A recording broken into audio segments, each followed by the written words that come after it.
হরিদাস চাষি আর সোনার ধান। বাংলার এক ছোট্ট গ্রাম, নাম ফুলতলা। সেখানে থাকত এক পরিশ্রমী চাষি হরিদাস। তার ছোট্ট পরিবার, স্ত্রী কমলা আর ছেলে গোপাল। হরিদাস খুব ভোরে উঠে মাঠে যেত। গোপালও বাবার সাথে যেতে চাইতো, কিন্তু মা বলতো, আগে পড়াশোনা, তারপর মাঠে কাজ। একদিন গোপাল জেদ করে বাবার সাথে মাঠে গেল। মাঠে গিয়ে সে দেখল সবুজ ধানের গাছ বাতাসে দুলছে। গোপাল অবাক হয়ে বলল, বাবা, এগুলো কি সোনার মতো ঝলমল করছে? হরিদাস হেসে বলল, এই ধানই আমাদের সোনা বাবা। এটা না থাকলে আমরা বাঁচতে পারতাম না। হঠাৎ আকাশ কালো হয়ে এল। ঝড় শুরু হলো।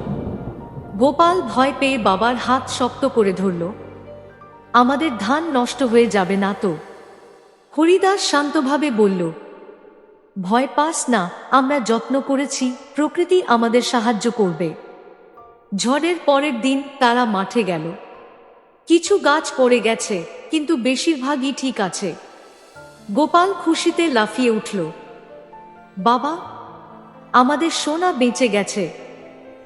কয়েক মাস পরে ধান কাটা হলো। পুরো পরিবার মিলে কাজ করল, হাসি, আনন্দ আর গান দিয়ে ভরে উঠল মাঠ।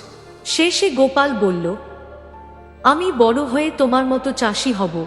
কমলা মুচকি হেসে বলল, আর পড়াশোনা করেও ভালো মানুষ হবে।